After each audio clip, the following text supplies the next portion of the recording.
must constantly look at things in a different way.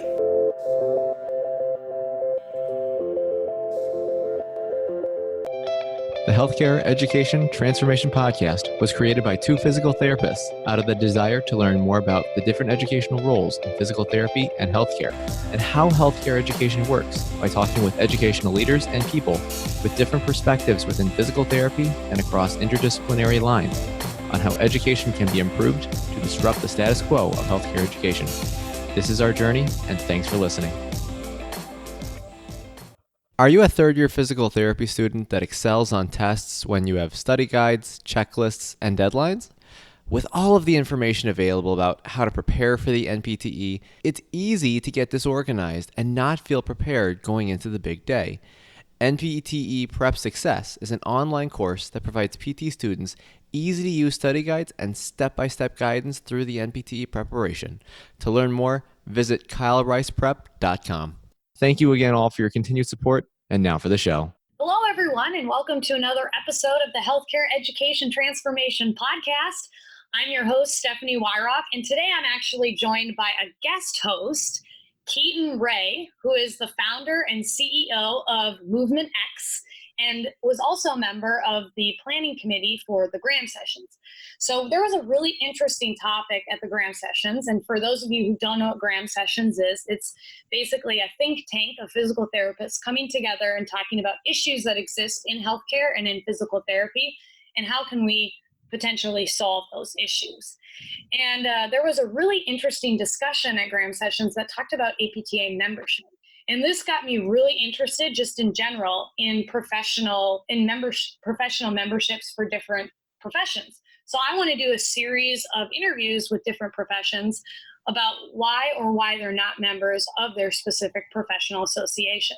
And obviously I'm a physical therapist, and so why not start it off with physical therapy? So I thought Keaton would be a great person to have as a co-host today because she kind of helped facilitate this conversation. And so Keaton, thank you so much for being a guest host today on the Healthcare Education Transformation Podcast. Thanks so much, Steph. I've been a fan for a while, and it was an honor for you to ask me to join and co-host. So hopefully I can live up to your awesome work so far. Our guest today is Dr. Jen Esker, more commonly known as her Instagram handle at DocJenFit. So if you have your phones out, go ahead and pull them out and look her up right now. She's a great one to follow.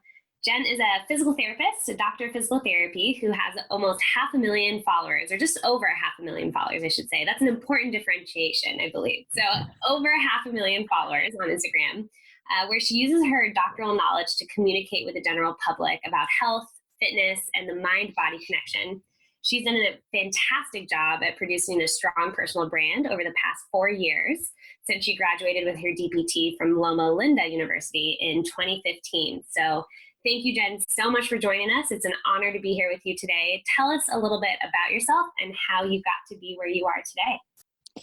Thanks for having me on. It's good to see you ladies again. So my presence on social media grew actually while I was in physical therapy school. And I got involved with what's called calisthenics, which we all know is just moving your own body weight, but there became like a sport type thing outside.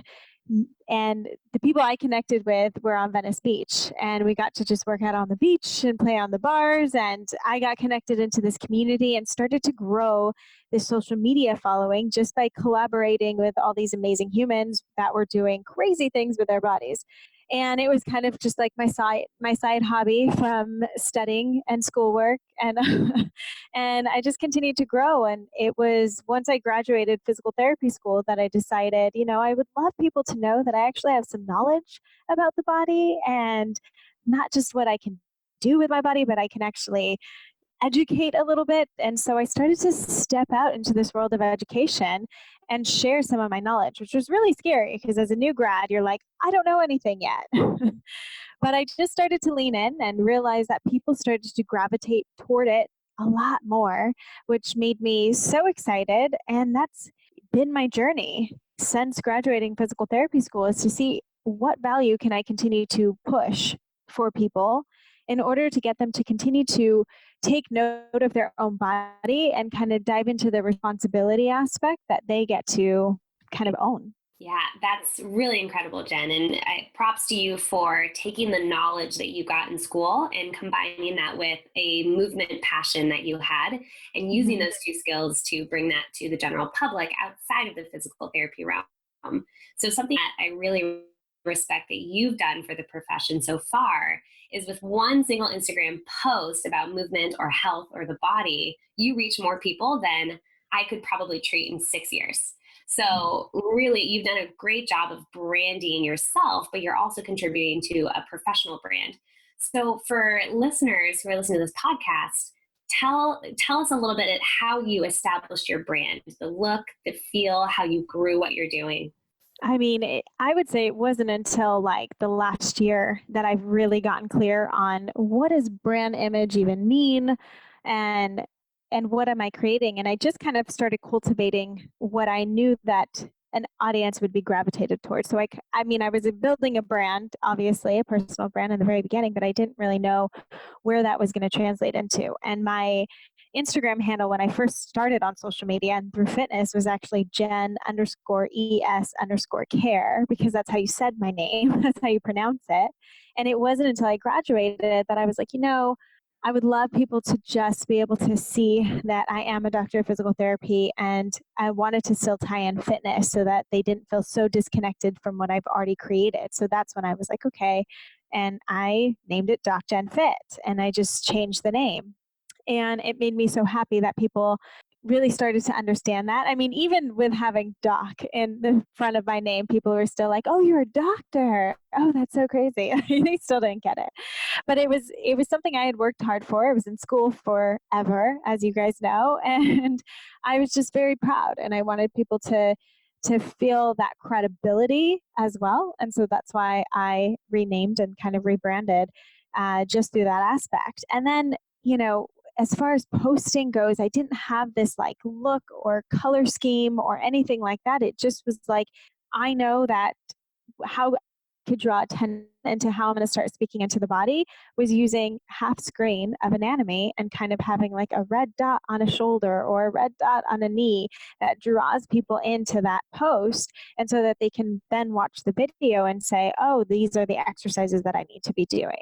And when I started to draw people into that, and it just started picking up more traction, and all I did was say, what are people liking? And I would ask questions and say, what do you want to learn from me? What do you guys like? And I still shared my own personal journey through fitness and life and all of that, but on a very minimal scale. And I focused more on creating educational content because I knew that's what was drawing people in. And I didn't know I was drawing people in to create a business. I didn't know I was going to launch online programs or create anything. I was just really focused on being the best physical therapist I could be. And then at the same time, I was really focused on how can I continue to give value since it's already growing in such a beautiful way. So it was really just about creating content that would create value and learning and getting mentored outside of that, and working in a clinic is where my focus was. I love that. I think that you make some really amazing points about what really makes you stand out just as a physical therapist and also on Instagram. I mean, how many people get all of their fitness knowledge from people who don't have their doctorate degree? So I love that you've been able to do that. What tips could you give we have a lot of new grads that are our listeners. We also have a lot of people who are very seasoned and teach students. Mm-hmm. What are some tips that you can give our listeners regarding personal and business branding? What I see happen a lot is that people are wanting to almost prove themselves. And so they start using and creating content that they know will impress the physical therapist or a chiropractor, or say, oh, look at this cool new exercise that I created. And they're almost doing it more so out of ego and out of just trying to prove yourself. Especially if you're a new grad, I think it really comes out of the gate wanting to prove that I have the knowledge. I can share this. I can do this. Where I was almost the opposite. I came to the gate and was like, I don't know if I have the knowledge to actually educate, and I don't know. So let me just keep it super simple and see if that helps people. And it was. And people started gravitating toward it. And I realized that because I was making it so easy to understand, which I thought everyone already knows this information, why am I even putting it out there? It only attracted more, and it only attracted a bigger audience. So I think people really get to get clear, like, who am I talking to? If you want to talk to more of the sports realm, if you want to create an audience that is more like football and all these other things, then create really complicated drills and make it seem like a little bit more complicated in that way would probably attract that audience. If you're trying to attract the general population, talk like you're talking to a third grader. People don't know the body, and explain it very, very easy for people to understand. And then again, if you want to, it's just learning how to like navigate this world of what is the audience that you're trying to create and attract. Because if you're only talking in very technical terms and very clinical terms, you're going to attract physical therapists and chiropractors and other people who might want to learn about that.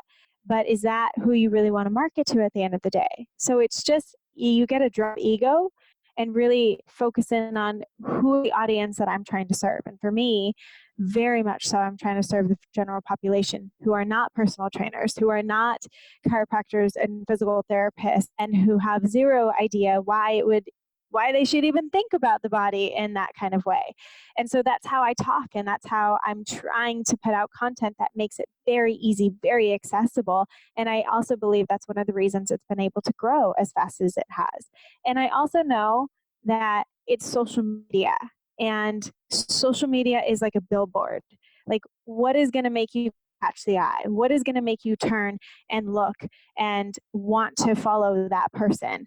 And so I'm not trying to attract, men just based on how I look, but at the same time, I also understand being in a sports bra and wearing, athletics in that way is going to be more attractive. So I do that. But I'm not also posting just like booty shots and all these other things.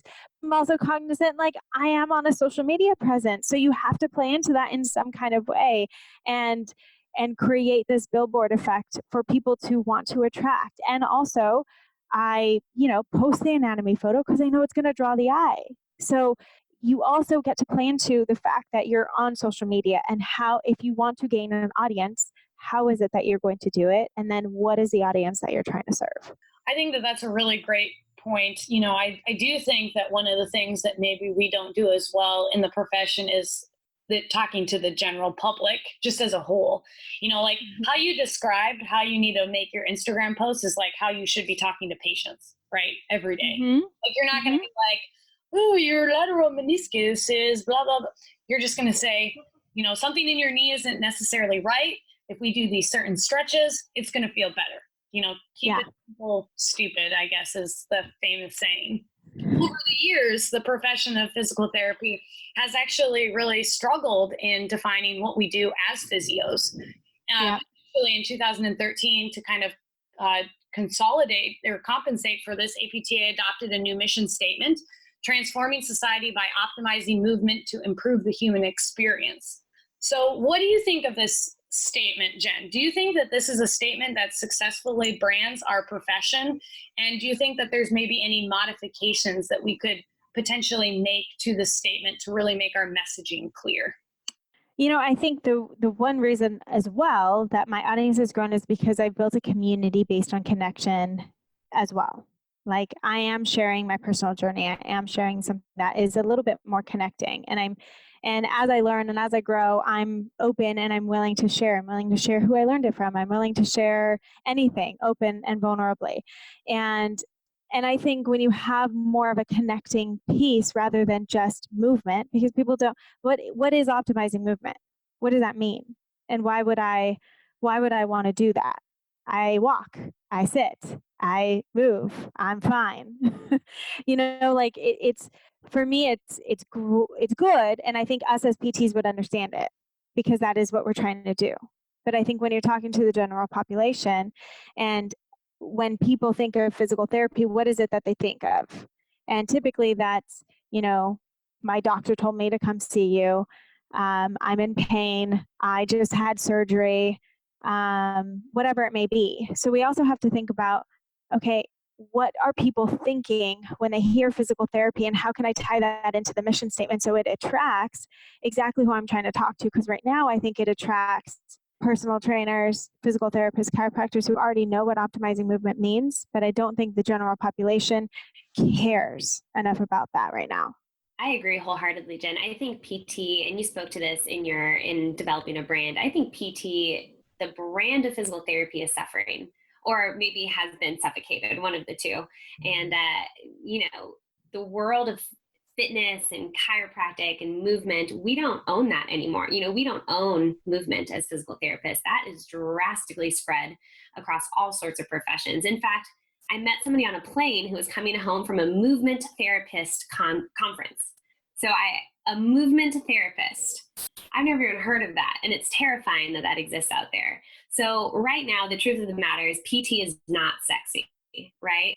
People don't want to go to PT. They don't seek out PT unless they've had a positive experience already. So what you're doing with your brand is you're making PT sexy again, right? You're making people their eye drawn to it. You're educating them in a way that they can comprehend. You're making them understand what the meaning of optimized movement actually is, right? And that is what we really need to do a better job of, both on an individual basis in our education in the clinics, but also on a grander scheme in the association. So with that, let's get to the meat of the matter. Here's the tough question for you is and I know you're okay with me calling you out here, but you were the only non-member at Graham Sessions this year, right? And so first of all, thank you for coming and knowing you'd be the only non-member and speaking strongly and proudly and helping all of us who are members realize where our shortfalls are. So for a little bit of context here, so as a Graham Session Planning Committee member, we had a session called Does Membership Matter? And I wanted to find somebody who was not a member, who had had success and influence on the profession, to come and speak to why they were not a member. So Jen, before we get into some of that context, tell me, how did it feel when you were invited to come? Were you nervous? Were you hesitant? Were you excited? What went through your head? Well, first of all, I heard I was like not the first pick. So I was like, what the heck? Why wasn't I thought of first? You were by far my first pick, Jen. Okay, great. Yeah, when Karen first reached out and asked me if I would be open to something like that, I was like, yeah, sounds good. I had zero hesitation because I'm not embarrassed at the fact that I'm not a member. Like for me, it's just is what it is because that's where it's been for me. Like I haven't known, besides needing to have one and having to pay for it within my, within being a student. And I knew that that was where some of my money was going to, was being a part of the APTA. It wasn't something that I took out separately and knew the meaning of why I needed to carry it forward. And maybe they went over that in school and I missed it. But it wasn't really communicated. And so for me, it was like, yeah, I'll go speak. Like if people are wanting me, I didn't feel any pushback from, or like resistance to it, I guess I should say, because it just is what it is for me. And so if people want me to come speak, like I'm happy to come share my story. Well, thank you for coming and sharing your story. You really did quite an amazing job. Give us an idea of the thought process behind becoming a member versus not becoming a member. Was that ever a question for you, or was it just, did the question never even surface prior to Graham? It really didn't. And I think what I was seeking out of physical therapy and was just, who can I call upon for as a mentor?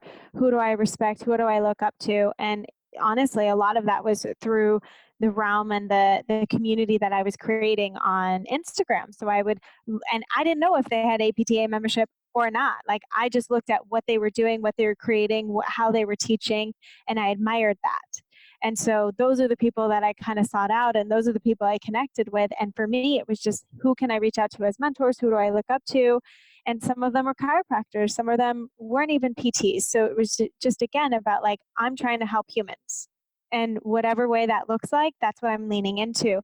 So it wasn't based on needing a certain structure or needing things to look a certain way. It was really just based on who do I look up to so that I can continue to learn how to help a human better.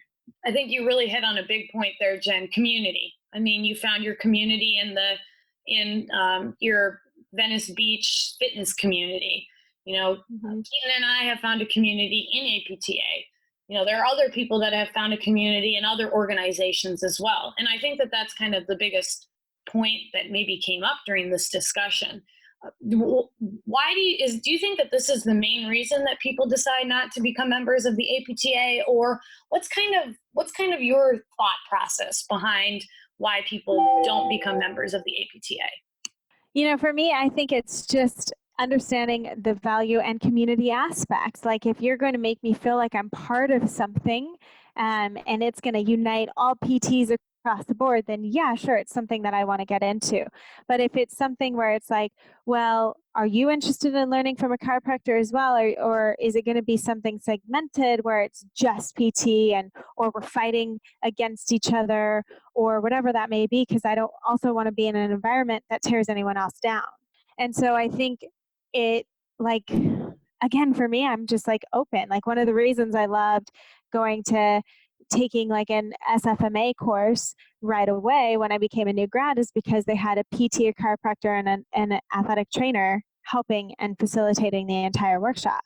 And it was about, again, helping humans. And so if we can create a space, and I get that it's just for physical therapy, but if we can create a space that is inclusive for physical therapy, but feels like open enough to welcome new ideas and new ways of how we're moving forward, then I think that's how it becomes more attractive. That's how it becomes more of a community aspect for PTs to say like, hey, oh, you learned this from a chiropractor. Can you teach us all?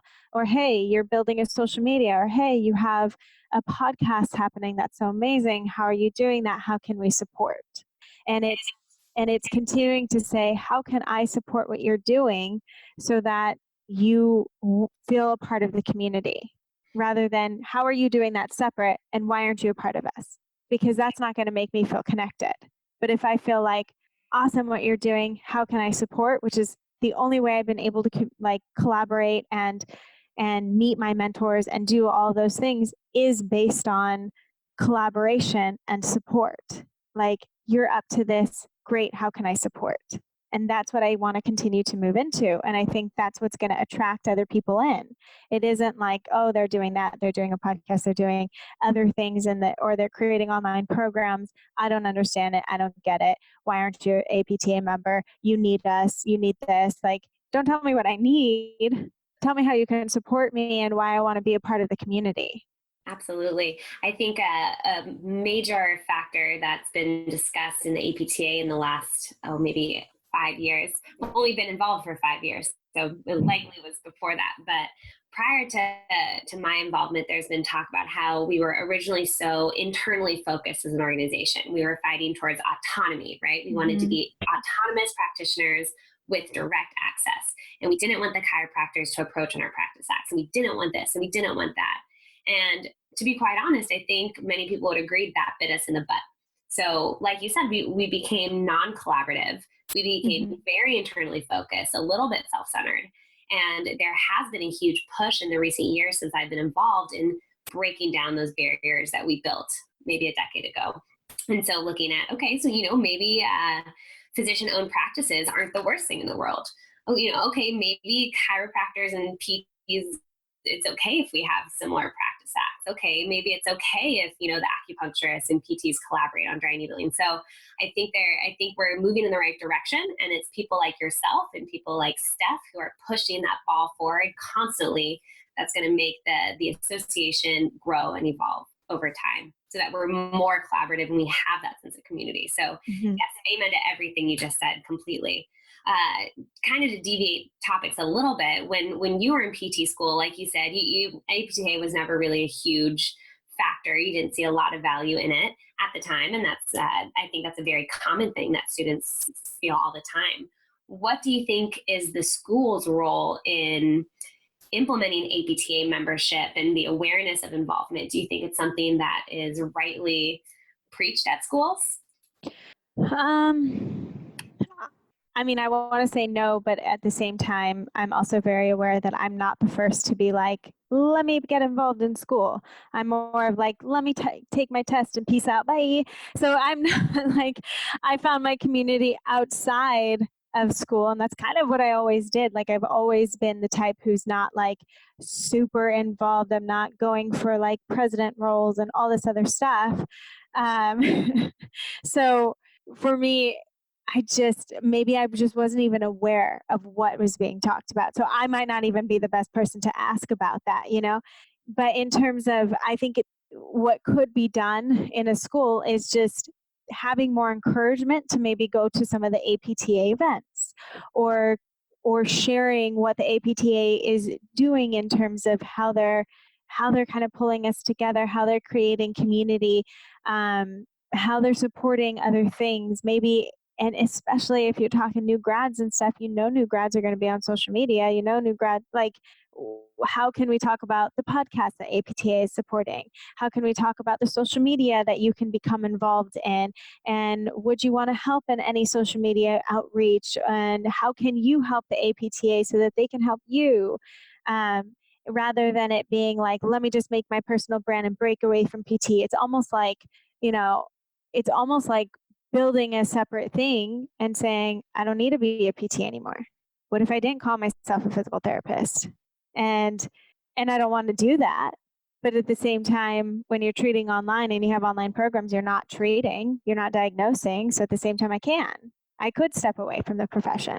So how could we make it so it feels more inclusive and, again, just more supportive? And how can you enroll students to get in support of APTA and become more involved so that they feel the connection? Because when I was at Graham Sessions, I did feel the connection. And I do value you guys and what you guys have brought to the table and what you guys are creating. And I think it's beautiful. And I want to continue to be friends and associates. So, I think it's just continuing to say, again, how can we dive in and create this atmosphere of support and community?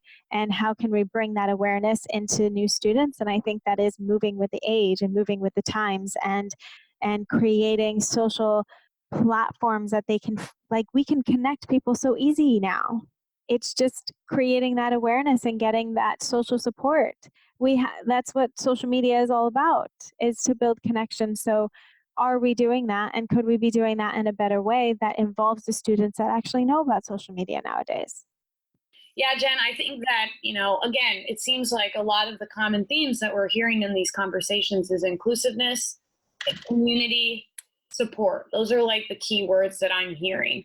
A lot of people, I think, have argued in the past that one of the reasons they're not APTA members is because of cost, because it costs too much. APTA has come up with many different ways to alleviate cost, including with the graduated levels for early career members, where you pay 80%, 60%, 40%, 20%, et cetera, et cetera. But what do you think? Do you think that cost is a major issue for people when they decide to become if they should be APTA members, or do you think it is more with this kind of value-based discussion, community-based discussion that we're having?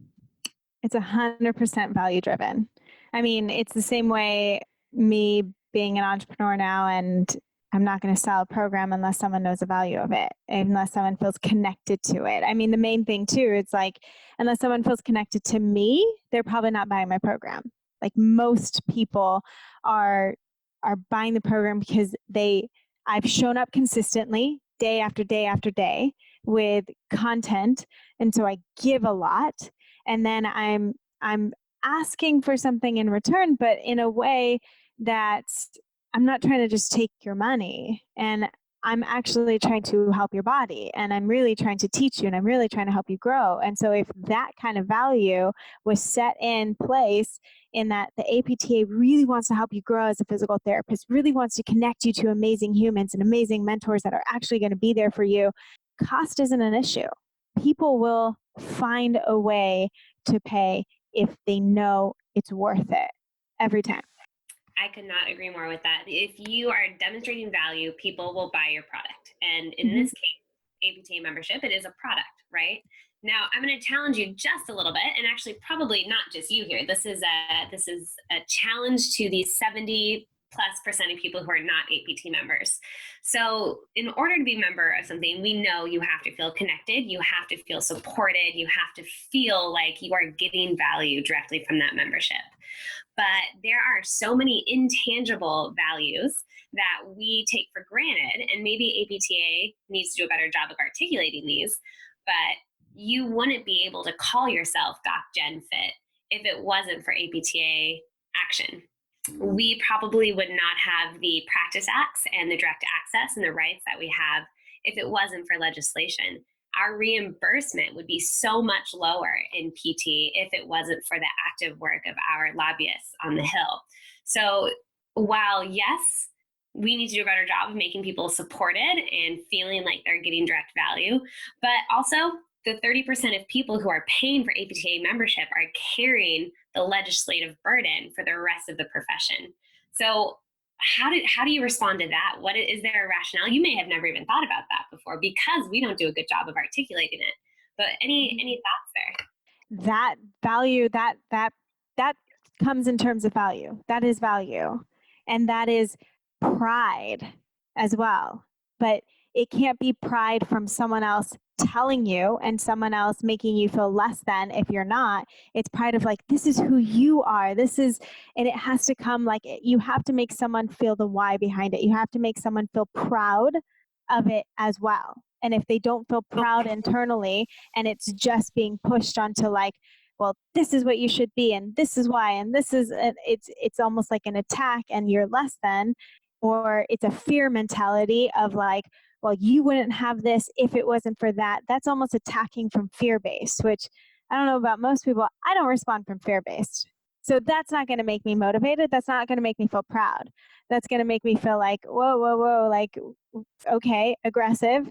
And can we take a step back a little bit? And so I think really being mindful with how, we're internally getting people back into the why and back. And that starts in PT school.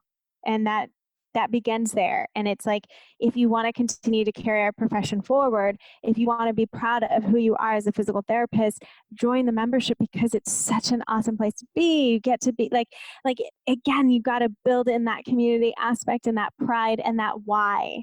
Like, it's the same reason why I hate when physical therapists are saying like, well, they didn't get better because they didn't do their exercises. I'm like, no, that's on you. You didn't make them feel why it was important enough to do their exercises. So that's on you, not on the patient.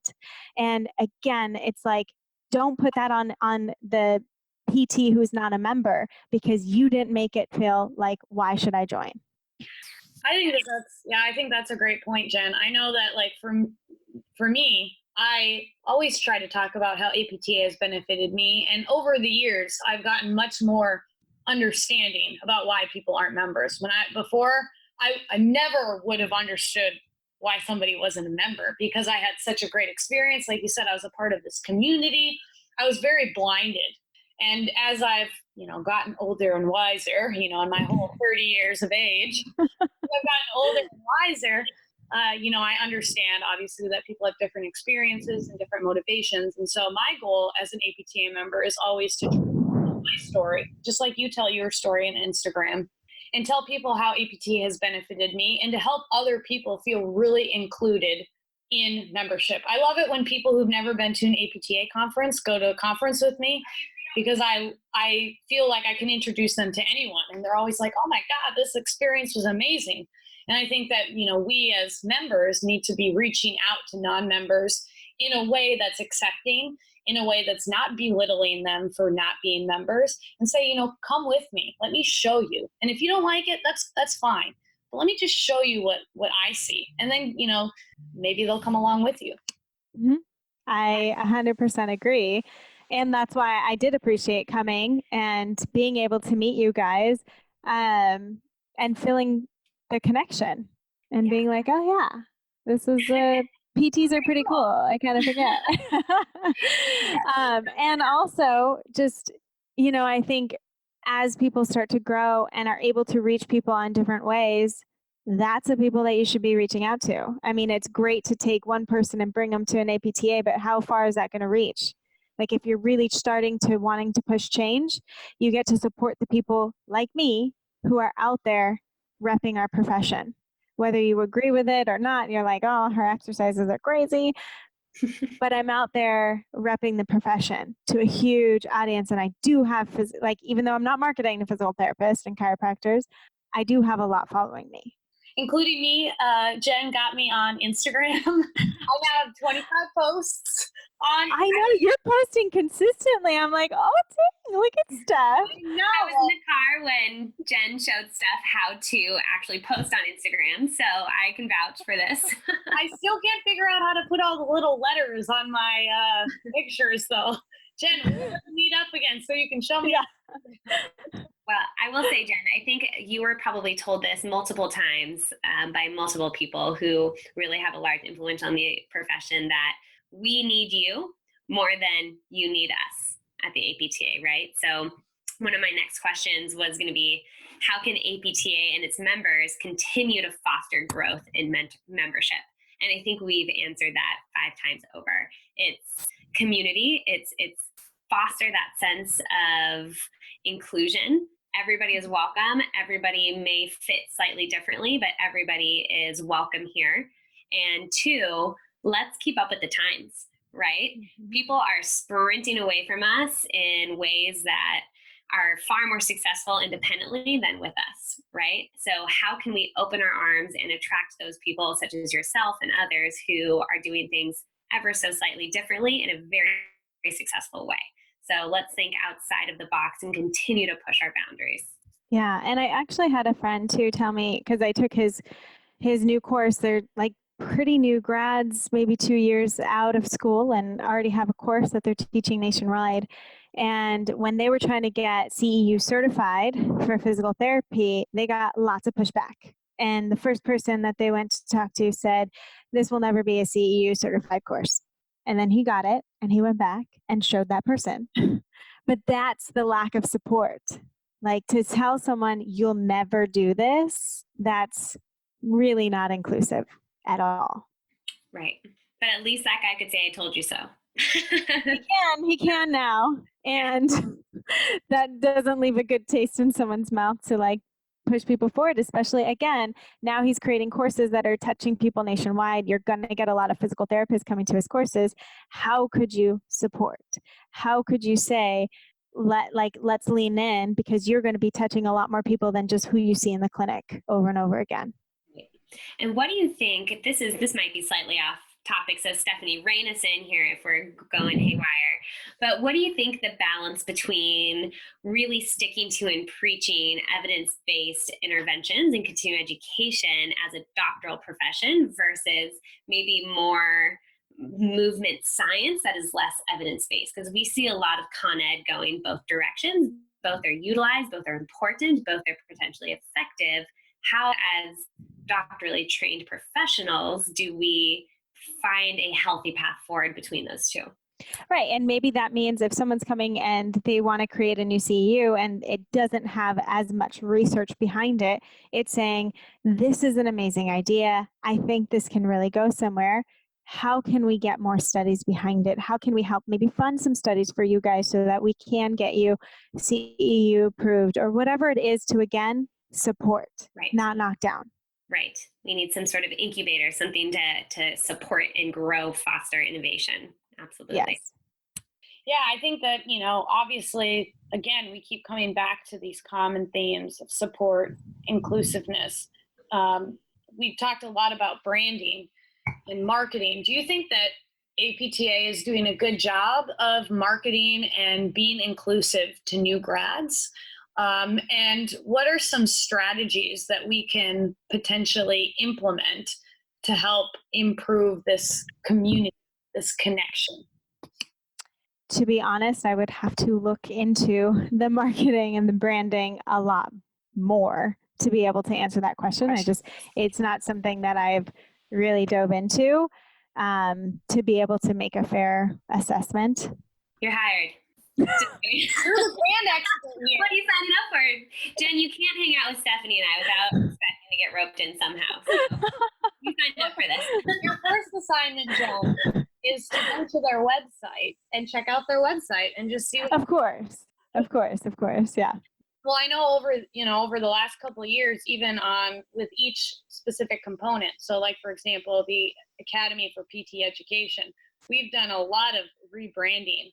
They've gotten a new logo, they've redone their website, they've branded their journal, and one of the things that I've hoped to help the section with, or the Academy with, has been trying to reach some of these younger members. Because I think that the Academy is a great place to go. A lot of people think of the Academy for PT Education as a section that is for people who are teaching in the classroom. And that's not true. I mean, as physical therapists, we're all educators. Jen, you're educating everybody about different exercises that can, the general public. Keaton is educating people every day that she sees in her clinic. I'm educating people every day. And I think that trying to, again, foster that community, foster that inclusiveness is what is going to make APTA even more exceptional and even reach a larger audience. Do you have any advice? I mean, you've done a lot in your career. Do you have any advice to the early career professional about their practice in general, or kind of some wisdom that you can pass on to them based on your experiences? Yeah, I mean, for me, I really highly recommend always staying open to growth and possibilities, because you never know where it's going to take you. Again, I never knew that posting on social media would start to turn into a business. And I have met several different practitioners throughout the years that have continued to push me in opening my mindset and thinking of things in a different way. When I first got into physical therapy school, it was because I was anti-chiropractic. And I was like, not that way, this way. But as I've moved through and I've met chiropractors, I see how we can support each other and learn from each other. And though I'm proud to be a physical therapist, I can still say the chiropractors that I learned from, and I'm able to implement practices into my own work and what I do and how I teach and how I treat. And so continue to stay open-minded, continue to explore and ask and outreach to anyone. I think as new grads, you get really scared and you're like, we take boards and we learn great tools in terms of how to diagnose and how not to kill someone and when to refer out. But not necessarily how to treat a whole human, because we're not body parts. We're taught through body parts, but we work as a whole. And so continue to learn the tools in order to talk to a human. And that means not only looking at their whole body, but that means making the connection internally as well, and supporting a human emotionally and in their personal lives and what they're doing. And so especially if you want to build a practice, especially if you want to outreach to general population, you have to connect with them. And that's the one thing that's missing from MDs that we get to do as PTs. We get to spend more time. We get to actually connect with people. And even if you work in a mill and you're getting turned over, one of the most important things can be to just make that connection in 15 minutes, 30 minutes, whatever it may be, more so, I would say, even than what you do technically. So continue to push the awesome human that you are, and lead into that and believe in that, and know that with the world opening and technology in so many ways, there's so many more ways that we're going to be able to help more people. And so continue to think out of the box, continue to push boundaries, continue to say, here's a problem I see. How can I move into that? How can I fix that? And I'll see innovators. I want to see more people pushing boundaries and creating new things in the world. And I'm here to support. I meet up with a lot of physical therapists that are in LA area, students to regular PTs. And I always try to meet up if I can, because I'm here to support and I'm here to help and I'm here to push us forward, even if I'm not a member. Oh, Jen, that was so inspirational. I hope you knew Greg listening to that. That was bomb.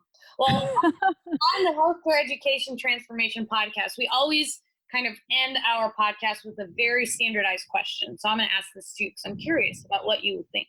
If you could change one aspect of healthcare education in DPT or any other field, what would you change and how would you change it? What would I change? I mean, that can go so many different ways. I would just, I almost want insurances not to pay, not to say like I want them to open up their mindsets to know that healthcare professionals, in terms of physical therapists, especially, and chiropractors, and probably acupuncturists who are great and maybe include some movement stuff, should be the first role. So if you are going to use insurance, like, we should be the primary providers, and then we know when to refer out. Physical therapists we have our doctorate degree because we learn differential diagnosis. We learn when to refer out. And so go to your physical therapist first, go to your chiropractor first, and then use insurance for MD if you need to. I will say, so I, just like you, Jen, practice in a purely cash pay model, or I should say out of network model. And there is something to be said about not relying on the guaranteed reimbursement of insurance. And I put guaranteed in quotation marks, but when a patient is paying cash for your services, you have to demonstrate immeasurable value for that patient to come back. That patient has to be invested wholeheartedly and financially and see value in what you do. And if every single PT practiced, I don't think they should practice in a cash pay model, because then that would be a whole mess. But if they practice as though they were in a cash pay model under the insurance system, the value we demonstrate to society through PT would be exponential. So I could not agree more. It's really a salient point.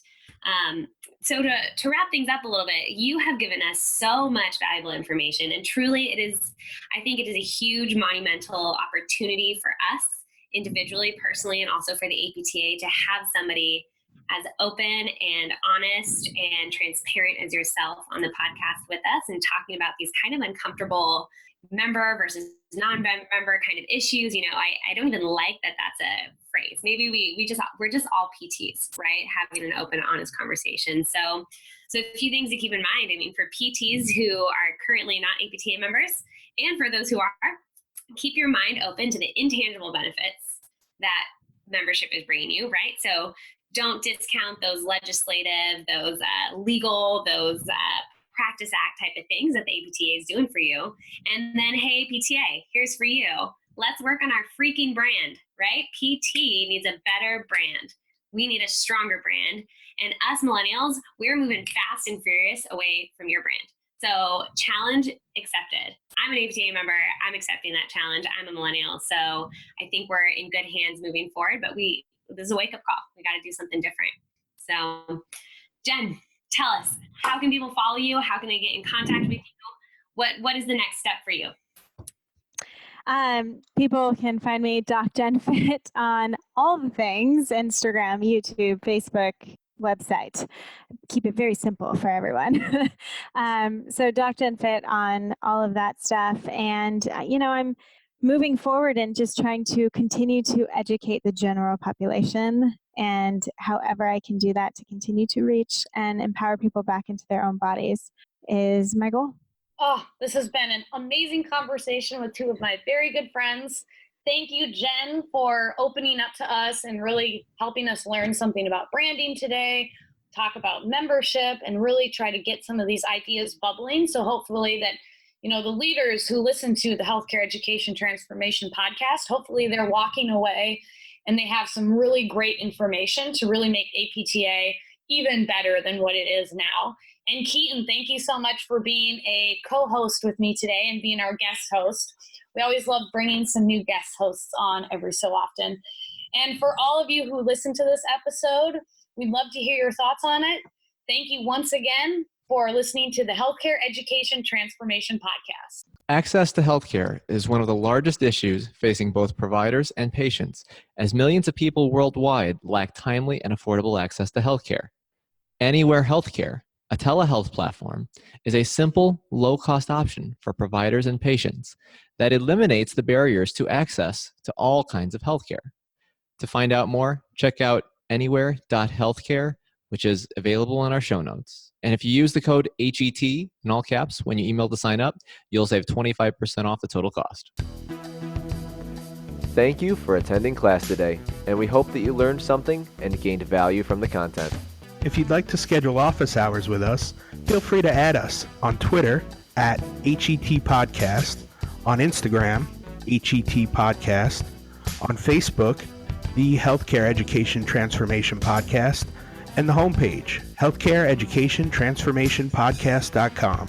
And for those of you following along in the syllabus, extra credit can be obtained by liking us, sharing us, and leaving a review. Let's continue our journey up Mount Educational Success as lifelong learners.